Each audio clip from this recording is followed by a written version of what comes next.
Students in our another video tutorial of Biology Point. आज हमारा topic है dark reaction Calvin cycle. Students ये video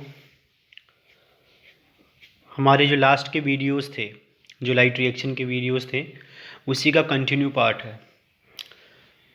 तो आपने लास्ट के वीडियोज को बहुत अच्छा रिस्पॉन्स दिया था, इसके लिए I am very thankful to you. और अगर आप उन लास्ट के वीडियोज को देखना चाहते हैं वापस, तो आप चैनल पे जाकर देख सकते हैं। साथ ही मैं इस डिस्क्रिप्शन बॉक्स में भी उनकी लिंक ऐड कर दूंगा, जिससे कंटिन्यूटी बनी रहेगी हमारी फिजियोलॉजी यूनिट की। तो हम स्टार्ट करते हैं हमारा ये आज का वीडियो। स्टूडेंट्स, डार्क रिएक्शन की अगर बात की जाती है, सबसे पहले आपको मैं बता दूं कि डार्क रिएक्शन और लाइट रिएक्शन, ये दो टाइप की रिएक्शन होती है जो कि फोटोसिंथेसिस में बहुत ही ज़्यादा इंपॉर्टेंट मानी जाती है, या यूँ कहें कि पूरी प्लांट फिजियोलॉजी में ये बहुत ज़्यादा इंपॉर्टेंट मानी जाती है। तो लाइट रिएक्शन के अंदर हमने देखा था, लाइट रिएक्शन के अंदर हमने एटीपी प्रोड्यूस किए थे कि किस तरीके से जो है वो ऊर्जा हमें मिलती है, किस तरीके से हमने एनर्जी गेन की थी। अब एनर्जी तो हमने गेन कर ली है, लेकिन अब हम अगर प्लांट्स के व्यू में अगर देखें तो प्लांट्स अब एनर्जी से ही उसको यूटिलाइज भी तो करेंगे ना एनर्जी को। तो वो यूटिलाइज करते हैं उसको in the form of food, मतलब वो भोजन का फॉर्मेशन करते हैं उस एनर्जी का यूज़ करके, जिससे वो आगे चलकर क्या कर सकें, अपना जो भी लाइफ का साइकिल है जिसको परफॉर्म कर सकें। तो उसी बेस पे ये डार्क रिएक्शन जो है वो हमारे लिए इम्पोर्टेंट हो जाती है। तो हम स्टार्ट करते हैं हमारा ये वीडियो में बने रहिए।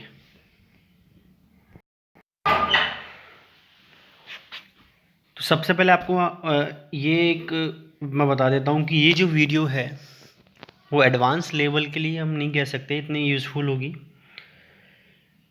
बट ये वीडियो नीट एग्ज़ाम देने वाले students, BSc students and post graduate students जो कि CSIR नेट क्रैक करना चाहते हैं, उनके लिए पार्ट बी के लिए ये सबसे इम्पोर्टेंट वीडियो है। क्योंकि पार्ट बी की अगर हम बात करते हैं CSIR नेट के लिए, तो वहाँ से वो हमारे ग्रेजुएशन लेवल के, या यूँ कहें कि थोड़ा सा हमारा जो ब्रेन जो है वो एक तरीके से हम कह सकते हैं कि उसको इस तरीके से वो क्वेश्चन को सेटअप करते हैं कि वो थोड़ा सा हमारा ग्रेजुएशन लेवल तक कवर करता है। तो इसलिए ये वीडियो वहाँ भी हमारे लिए हेल्पफुल होगा। एडवांस लेवल मैंने इसलिए कहा कि इसके अंदर हम कंप्लीट मैकेनिज्म केवल एक ओवरव्यू के अंदर देखेंगे, हम मॉलिक्यूलर जो लेवल पे है उसकी स्टडी नहीं कर रहे इस वीडियो के अंदर। तो स्टूडेंट्स, डार्क रिएक्शन की अगर बात की जाती है तो डार्क रिएक्शन जो है वो खुद एक डार्क मैन ने ही दी है। दैट मीन्स डार्क रिएक्शन जो है वो ब्लैक मैन, एक साइंटिस्ट जो है उन्होंने दी है, इसलिए इसका नाम भी उन्हीं के नाम पे रखा गया है कि डार्क रिएक्शन है। स्टूडेंट्स, डार्क रिएक्शन की अगर बात की जाती है तो डार्क रिएक्शन का सीधा सा मतलब है CO2 का ATP एंड NADPH2 की प्रेजेंस में ग्लूकोज में कन्वर्जन। तो it is a complete definition of dark reaction कि CO2 जो है वो ATP और NADPH2 in the sense energy, क्योंकि these are the form of energies. तो CO2 का एनर्जी की उपस्थिति में, ऊर्जा की उपस्थिति में भोजन में परिवर्तन, भोजन मतलब ग्लूकोज, ग्लूकोज में जो परिवर्तन होता है उसी को हम क्या कहेंगे, डार्क रिएक्शन कहेंगे। लेकिन बहुत सारे जो स्टूडेंट्स हैं वो यहाँ पे कंफ्यूज हो जाते हैं कि डार्क रिएक्शन का मतलब है अंधेरे में होने वाली प्रक्रिया। दैट मीन्स इसको लाइट की रिक्वायर नहीं है, क्योंकि अगर हम नाम का अगर थोड़ा सा इसका अगर हम देखते हैं मीनिंग, अगर निकालते हैं नाम का, तो यही होता है कि ये अंधेरे में रिएक्शन होती है। दैट मीन्स इसको कभी भी लाइट की रिक्वायर नहीं होती, ऐसा नहीं है। हाँ, हम ये कह सकते हैं कि डार्क रिएक्शन जो है वो लाइट के ऊपर डिपेंड नहीं करती है। दैट मीन्स अगर लाइट हमें नहीं मिल रही है, मतलब अगर हम कहें कि प्लांट को लाइट नहीं मिल रही है, तो उस टाइम डार्क रिएक्शन होगी या नहीं होगी, तो हो भी सकती है और नहीं भी हो सकती। क्यों? क्योंकि डार्क रिएक्शन जो है उसको तो CO2 से मतलब है, पहली बात। दूसरी बात, उसको एनर्जी से मतलब है, तो एनर्जी की अगर बात की जाती है तो एनर्जी बनेगी लाइट रिएक्शन के अंदर, और लाइट रिएक्शन होती है लाइट की उपस्थिति में। तो ऐसी बात तो नहीं है ना कि प्लांट के अंदर एनर्जी नहीं मिलेगी हमें, तो प्लांट को एनर्जी रहती है, देन उसके बाद में CO2 की रिक्वायर होती है बस। अब डार्क रिएक्शन की अगर हम बात करते हैं केवल खुद की डार्क रिएक्शन की, तो उसको कहीं ना कहीं यहाँ पे हमने ये तो नहीं लिखा कि यहाँ पे हमें फोटोन की रिक्वायर हो रही है, मतलब लाइट की रिक्वायर हो रही है, लेकिन हम ये कह सकते हैं कि जो डार्क रिएक्शन है वो अप्रत्यक्ष रूप से लाइट के ऊपर डिपेंड करती है या लाइट रिएक्शन के ऊपर डिपेंड करती है। तो ध्यान रखना, यहाँ पे जो लाइन लिखी हुई है कि प्रकाश पर निर्भर नहीं करती है, इसका मतलब है ये डायरेक्ट रूप से प्रकाश पर निर्भर नहीं करेगी, बट ये इनडायरेक्टली लाइट के ऊपर डिपेंड रहती है, क्योंकि अगर ATP और NADPH2 नहीं बनेंगे तो डार्क रिएक्शन भी परफॉर्म नहीं हो पाएगी। दूसरी बात, डार्क रिएक्शन की अगर बात की जाती है तो डार्क रिएक्शन जो है वो 3 डिफरेंट साइकिल्स में उसको डिवाइड किया जाता है।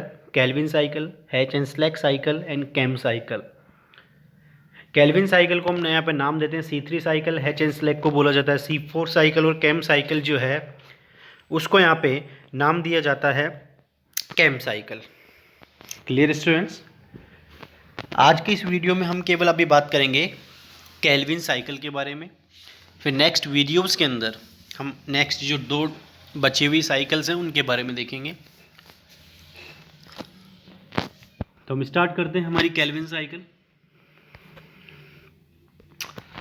केल्विन साइकिल की अगर बात की जाती है तो पहली बात आपको मैं बता दूं, Calvin cycle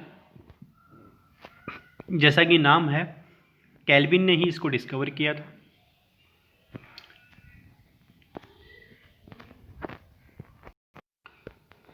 Calvin cycle is discovered by the kelvin. इन्होंने अपना जो एक्सपेरिमेंट किया है वो किया था क्लोरेला एंड स्कैंडेस्मस, एक ग्रीन एल्गी है, हरित शैवाल है, उसके ऊपर इन्होंने एक्सपेरिमेंट किया था। दूसरी बात, इन्होंने जिस टेक्निक का यूज़ में किया है, मतलब जिस टेक्निक की इन्होंने हेल्प ली है, वो टेक्निक है chromatography and auto radiography. Chromatography and auto radiography की अगर बात की जाती है तो ये स्टूडेंट्स, ये हमारी एक तरीके से हम कह सकते हैं कि बायोटेक का एक पार्ट माना जा सकता है। 2 डिफरेंट टेक्निक से क्रोमेटोग्राफी के अंदर हम पिगमेंटाइजेशन करते हैं, मतलब पिगमेंट्स को सेपरेट किया जाता है उनकी डेंसिटी और वेट के बेस पे। साथ ही ऑटो रेडियोग्राफी के अंदर हम क्या करते हैं, लेबल कर लेते हैं किसी भी एटम को, जिसकी हेल्प से हमें पता लग सके जब भी उसका क्या हो रहा है, रिलीज हो रहा है, जब भी उसको ऐड किया जा रहा है, तो ऑटो रेडियोग्राफी से हमें ईजिली पता चल जाता है। तो 2 डिफरेंट टेक्निक है जिन्होंने इसका यूज़ में लिया था। तो हम स्टार्ट करते हैं हमारी ये केल्विन साइकिल। तो स्टूडेंट्स, हमने जैसा भी जस्ट अभी पीछे जो बोला था उसके अंदर यही कहा था कि डार्क रिएक्शन जो है CO2 का ATP एंड NADPH2 की प्रेजेंस के अंदर ग्लूकोज में कन्वर्जन, दैट मीन्स यहाँ पे सबसे पहले स्टार्ट क्या होगा, CO2 होगा।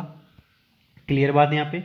दूसरी बात, हमने ये लिखा था कि जो CO2 है वो किस में कन्वर्ट हो जाएगा, यहाँ पे ग्लूकोज के अंदर कन्वर्ट हो जाएगा। दैट मीन्स ग्लूकोज की अगर बात की जाती है तो ग्लूकोज इज C6, मतलब 6 कार्बन का एक कंपाउंड है। तो अगर हम एक सिंगल CO2 से इसको स्टार्ट करते हैं तो आपको कंफ्यूज रहेगा कि ये 6 कार्बन कैसे बना देगा एक CO2 से जब इसको स्टार्ट करेंगे। तो आप अभी ऐसा कुछ ना सोचें, अभी आप इस वीडियो को थोड़ा सा बस इत्मीनान से देखें।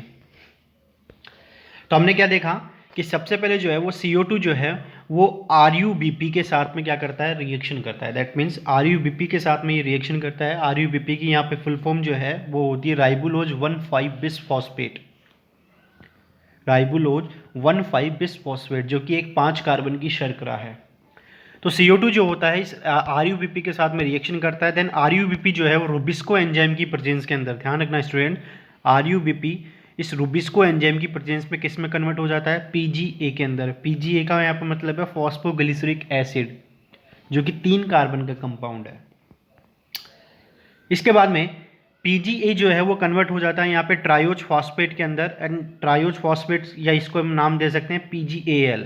ट्रायोज फॉस्फेट को हमने यहाँ पे नाम क्या दिया है, PGAL, और PGAL का मतलब है यहाँ पे फॉस्फोग्लिसरल्डिहाइड। देन वापस फॉस्फोग्लिसरल्डिहाइड जो है वो कन्वर्ट हो जाता है RuBP के अंदर। तो यानी कि तो बहुत सिंपल रिएक्शन है, बिल्कुल सही बात है, सिंपल रिएक्शन है। कैसे है वो भी देख लेते हैं एक बार, कि इस रिएक्शन को 3 स्टेप्स के अंदर डिवाइड किया गया। सबसे पहला होता है कार्बोक्सिलेशन, देन होता है रिडक्शन, और थर्ड स्टेप होती है रीजनरेशन। आप चाहो तो इसको एक डिस्क्रिप्टिव फॉर्म के अंदर भी इसको लिख सकते हैं, आप चाहो तो इसको साइकिल मैनर में भी याद रख सकते हैं, डिपेंड करता है आप इसको कैसे पढ़ते हैं। कार्बोक्सिलेशन का सीधा सा मतलब है, पहली स्टेप जो मैं बता रहा हूँ, कार्बोक्सिलेशन का मतलब है, देखो कार्बोक्सिलेशन एक वर्ड है जिसका सीधा सा मतलब होगा कार्बन का फिक्स होना। अब कार्बन कैसे फिक्स होगा वो हमारी दिक्कत है। देखो दूसरी बात कि पहली स्टेप हम बात करें कार्बोक्सिलेशन। कार्बोक्सिलेशन के अंदर क्या होगा कि CO2 जो है वो RuBP के साथ में रिएक्शन करेगा। किस एंजाइम की उपस्थिति में ये रिएक्शन होगी? रूबिस्को की उपस्थिति में। हम रूबिस्को को भी डिटेल में देखेंगे, ये एक एंजाइम है और एंजाइम वही होते हैं जो क्रिया को करवा के जाते हैं, मतलब सबस्ट्रेट को किस में कन्वर्ट करते हैं? वो प्रोडक्ट के अंदर। तो यहाँ पे CO2 जो है वो RuBP की प्रेजेंस में किस में कन्वर्ट हो जाता है? यहाँ पे PGA के अंदर। स्टूडेंट्स यहाँ पे कार्बन की कैलकुलेशन भी साथ के साथ होना ज़रूरी है, नहीं तो फिर दिक्कत हो जाती है कि कैसे ये प्रोडक्ट कन्वर्ट हो चुका है। तो इसलिए इसको थोड़ा सा आप इत्मीनान से देखिए कि हमने क्या देखा कि एक कार्बन का CO2 है और 5 कार्बन का RuBP है, तो टोटल हो गए 6 कार्बन। ध्यान रखना स्टूडेंट्स, कितने कार्बन हो गए? 6 कार्बन। तो अब यहाँ पे हम बात करते हैं PGA की। तो PGA यहाँ पे कितने कार्बन का कंपाउंड है? 3 कार्बन का कंपाउंड है। तो अगर हम कहें कि ये एक बार एक CO2 और RuBP जब PGA में कन्वर्ट होगा तो कितने मॉलिक्यूल बनेंगे PGA के? 2 मॉलिक्यूल। क्यों? क्योंकि कार्बन भी तो बैलेंस करना है ना हमें। क्लियर बात है? यहाँ पे कितने मॉलिक्यूल बनेंगे? 2 मॉलिक्यूल। क्लियर? नेक्स्ट, ये तो पहली स्टेप थी हमारी जो कि कार्बोक्सिलेशन थी। अब जैसे ही कार्बोक्सिलेशन पूरा हो जाता है, मतलब PGA का फॉर्मेशन हो जाता है, तो उसके बाद में सेकंड स्टेप आती है हमारी रिडक्शन। रिडक्शन का क्या मतलब होता है? तो रिडक्शन का सीधा सा मतलब होता है अपचयन। और अपचयन की अगर आपको मैं बात बता दूं तो अपचयन का सीधा सा मतलब है कि यहाँ पे एनर्जी जो है वो क्या होती है? कंज्यूम हो रही है। कैसे होगी वो भी देख लेते हैं कि ये जो PGA है वो कन्वर्ट हो जाता है किसके अंदर? 3 कार्बन के PGAl के अंदर। ध्यान रखना स्टूडेंट्स, किस में कन्वर्ट हो रहा है? ये 3 कार्बन की PGAl के अंदर कन्वर्ट हो रहा है। अब 3 कार्बन का PGAl है, तो अभी जस्ट हमने देखा था कि हमने कितने मॉलिक्यूल लिए थे? 2 मॉलिक्यूल बने थे PGA के, तो ये भी कितने बनेंगे? 2 बनेंगे। क्लियर बात? यहाँ पे कितने मॉलिक्यूल बनेंगे? यहाँ पे 2 मॉलिक्यूल। दूसरी बात, यहाँ पे क्या होता है? ATP और NADPH2 भी क्या होते हैं? खर्च होते हैं। कितने? जितनी वो हमें प्रोडक्ट जो हमने यहाँ पे ऐड किए हैं उसके अकॉर्डिंग, मतलब एक PGA से एक PGL में एक ATP और एक NADPH2 खर्च होता है।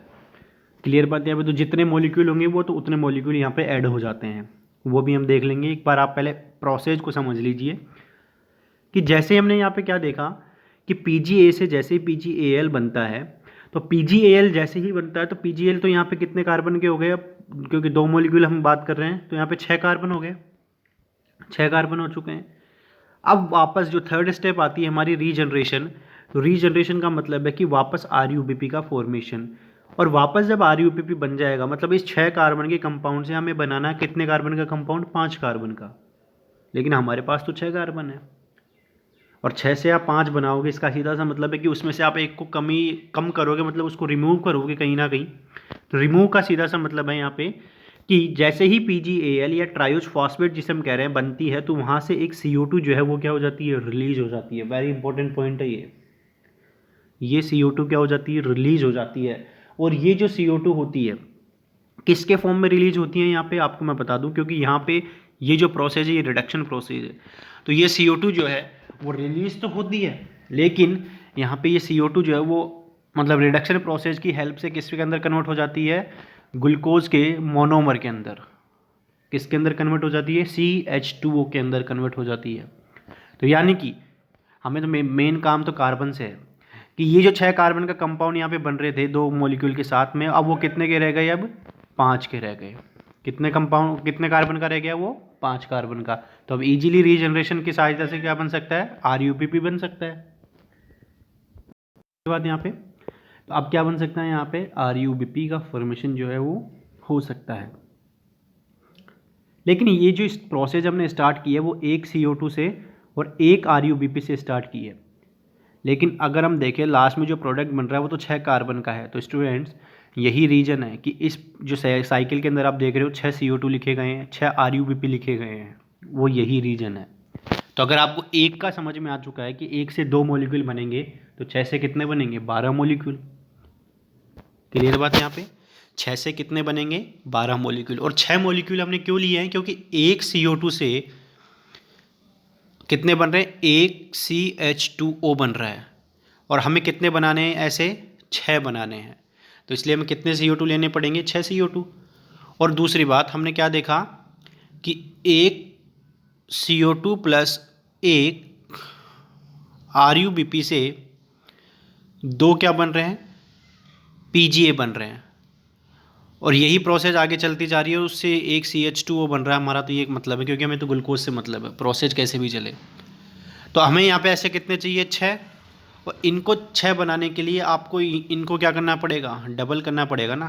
12 करोगे जब जाके तो 6 बनेंगे। 2 से 1 बन रहा है तो 12 से तो 6 ही बनेंगे ना। तो अगर आप इनको 12 करते हो तो इनको भी डबल कर दो। और डबल यहाँ पे करने का सीधा सा मतलब ये है कि इनको क्या कर दो आप, 6 कर दो। जैसे आप इनको 6 करोगे टोटल कितने हो जाएंगे, ये 12 मॉलिक्यूल हो जाएंगे। तो इस वजह से हमने क्या बोला है कि ये जो केल्विन साइकिल होती है वो एक ग्लूकोज के फॉर्मेशन में कितने बार ये नंबर इसके जो हैं वो राउंड करते हैं, 6 बार। यानी कि हम कह सकते हैं कि एक बार ग्लूकोज का जब फॉर्मेशन होता है through the Calvin cycle, it's turn into the 6 times, या यूँ कहें कि ये 6 बार अपना जो साइकिल है वो कंप्लीट करती है, तब जाके एक ग्लूकोज बनता है। क्लियर बात। इसी वजह से हमने यहाँ पे कितने लिखे हैं, 12 ATP, 12 NADPH2। वो यही वजह है। क्यों लिखे हैं ऐसा, क्योंकि हमें यहाँ पे कितने मॉलिक्यूल मिल रहे हैं, 12 PGA। इसी वजह से यहाँ पे 12 ATP डिग्रेड होंगे, 12 NADPH2 डिग्रेड होंगे। लेकिन कई स्टूडेंट सोचते हैं कि यहाँ पे तो 6 ही लिखा है। यहाँ पे 6 इसलिए लिखा है क्योंकि यहाँ से आगे जो है वो केवल एक सिंगल मॉलिक्यूल जा रहा है, और वो सिंगल मॉलिक्यूल कितने कार्बन का है, 6 कार्बन का है। इस जगह वो 6 कार्बन का है, इसलिए यहाँ पे कितने ATP खर्च होने हैं हमारे, 6 ATP। इसका मतलब कि जो एक CH2 जो निकल रहा है नीचे का, उसमें भी ATP खर्च हो रहा है। इसी वजह से यहाँ पे कितने लिखे हैं हमने, 6 लिखे हैं। ये याद रखना है आपको कि जो नीचे की तरफ एक CH2O रिलीज हो रहा है उसमें भी एक ATP खर्च हो रहा है। मतलब ये भी ऐसे ही नहीं है, ये भी बिना एनर्जी खर्च की जो है वो रिलीज नहीं हो पा रहा है। तो it is the complete cycle of kelvin, हम कह सकते हैं इसको। कि वापस देख लीजिए आप, 6 CO2 6 RUBP मिल करके बनाएंगे 12 PGA, 12 PGA से बनेंगे यहाँ पे 12 PGAL। इसमें से एक मॉलिक्यूल जो है वो क्या हो जाएगा, ग्लूकोज तैयार हो जाएगा। वापस जो है वो 6 RUBP हमें एज इट इज़ मिल जाते हैं। आप चाहे तो इसका कैलकुलेशन कर सकते हैं। लेकिन इसको हम C3 साइकिल भी कहते हैं। What is the reason of C3 cycle, क्योंकि इसका पहला प्रोडक्ट 3 कार्बन का होता है। और इन प्लांट फिजियोलॉजी जो फर्स्ट प्रोडक्ट जितने कार्बन का होता है उस बेस पे उस साइकिल का नाम रख दिया जाता है। तो C3 साइकिल इसको इसलिए कहा गया है। नेक्स्ट, अब हम बात करते हैं कैलकुलेशन की कि क्या क्या जो है वो इसके अंदर हमें देखने को मिल रही कैलकुलेशंस। तो RUBP की फुल फॉर्म हमने देख ली, राइबोलोज 1,5 बेस फॉस्फेट। PGA की फुल फॉर्म देख ली, PGAL की देख ली। अब रुबिस्को की फुल फॉर्म की बात की जाए तो रुबिस्को की फुल फॉर्म होती है राइबोलोज bis phosphate carboxylase and oxygenase. Students, एकमात्र ऐसा एंजाइम है जो कि CO2 और ऑक्सीजन दोनों की प्रेजेंस में काम करेगा ये, और पूरी की पूरी प्लांट फिजियोलॉजी के अंदर इसी का रोल है। ये याद रखना है आपको। अब देखते हैं हम कि एक CO2 के फिक्स होने में कितने ATP खर्च हो रहे हैं, 3 ATP और 2 NADPH2। 3 कैसे हो रहे हैं वो भी आप जस्ट पीछे की तरफ साइकिल जब देखेंगे उसमें आपको समझ में आ जाएगा। 12 एक जगह लिखे हुए थे, 6 एक जगह लिखे हुए थे, तो इसका मतलब 18 हो गए। 18 को जब आप सिंगल से डिवाइड करेंगे देन कितने आएंगे, मतलब 6 CO2 से डिवाइड करेंगे तब जाके तो एक का पता लगेगा, तो 3 आ जाएंगे। तो हम कह सकते हैं कि एक CO2 के फिक्स करने के लिए कितने ATP ज़रूरत होता है, यहाँ पे 3 और 2 NADPH2। तो 6 के लिए 18 और 12 NADPH2, और एक NADPH2 बराबर होता है अप्रोक्स 3 ATP। तो इस तरीके से जब हम इसको कैलकुलेट करते हैं तो 6 CO2 को फिक्स करने के लिए कितने ATP की रिक्वायर होती है, हमें 54 ATP की रिक्वायर होती है। ओहो, यानी कि ये तो बहुत ही ज़्यादा हम कह सकते हैं कि ये एक्सोथर्मिक प्रोसेस है, कि यहाँ पे एनर्जी जो है वो कंज्यूम हो रही है। क्लियर बात है यहाँ पे। तो ये इसका कैलकुलेशन है जो कि कई कबार पूछा जाता है कि एक केल्विन साइकिल के अंदर एक बार केल्विन साइकिल अगर चलती है तो कितने ATP खर्च होंगे। ध्यान रखना स्टूडेंट, एक बार केल्विन साइकिल चल रही है तो इसको आप डिवाइड कर दो 6 से, तो जो भी आंसर आएगा हमारा वही इसका आंसर होगा एक बार के लिए। तो अगर पूरी पूछी जाती है कि पूरी केल्विन साइकिल में कितने ATP खर्च होते हैं तो आप बताएंगे 54 ATP। इस साइड आपको दी हुई है एक CO2 से एक CH2 निकल रहा है, तो टोटल 6 CO2 जब आएंगे तो पूरा का पूरा हमारा ग्लूकोज का मॉलिक्यूल जो है वो तैयार हो जाता है। Is that clear. नेक्स्ट हम बात करते हैं हमारा कुछ इंपॉर्टेंट जो टॉपिक है वो यही है कि रूबिस्को के बारे में हम बात कर लेते हैं। रूबिस्को को क्या क्या बोला जाता है। तो रूबिस्को को कहा जाता है L8S8 या कार्बोक्सी डिसम्यूटेज के नाम से इसको जाना जाता है। ये थियोरेटिकल पॉइंट है, डायरेक्ट ऑब्जेक्टिव क्वेश्चन यहीं से पुटअप होते हैं। क्लोरोप्लास्ट में इसकी उपस्थिति जो है कुल एंजाइम की कितनी होती है 60%, मतलब ये जितने क्लोरोप्लास्ट में एंजाइम मिलेंगे उसमें से 16% जो है रूबिस्को खुद अकेला होता है। रूबिस्को की मात्रा इतनी ज़्यादा इसलिए होती है क्योंकि ये जो है वो बहुत धीरे काम करता है, इसलिए इसको ज़्यादा अमाउंट रिक्वायर होती है। यानी कि हम कहें कि इसका जो टर्नओवर नंबर होगा वो बहुत कम होता है। टर्नओवर नंबर होता है कि पर मिनट या पर सेकंड के अंदर एंजाइम के द्वारा कितने प्रोडक्ट कन्वर्ट किए जा रहे हैं।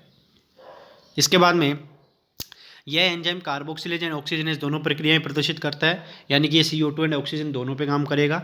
यह CO2 के साथ ज़्यादा एफिनिटी को शो करता है, इसलिए ये ज़्यादा से ज़्यादा कार्बोक्सिलेज जो प्रोसेस है उनको परफॉर्म करवाता है। इसकी जो एक्टिविटी है वो होती है 7 से 8 pH के ऊपर, मतलब 7 से 8 pH के ऊपर ये सर्वाधिक काम करता है, सर्वाधिक एक्टिव रहता है और ये लाइट की उपस्थिति में सक्रिय रहता है। इसका मतलब अगर हम डार्क रिएक्शन की बात करें तो डार्क रिएक्शन को मैंने जो अभी जस्ट स्टार्टिंग में कहा था कि डार्क रिएक्शन अप्रत्यक्ष रूप से क्या होती है, लाइट पे डिपेंड करती है, लेकिन कंप्लीट रूप से नहीं है। वो रीजन यही है क्योंकि यहाँ पे रूबिस्को एक्टिव नहीं होगा, और रूबिस्को अगर एक्टिव नहीं होगा तो केल्विन साइकिल परफॉर्म नहीं होगी, दैट मीन्स ग्लूकोज का फॉर्मेशन नहीं होगा। तो ये थी हमारी कंप्लीट केल्विन साइकिल। मैं उम्मीद करता हूँ आपको ये पसंद आई है। अगर कोई डाउट रह जाते हैं तो पूछ सकते हैं आप। Thank you students.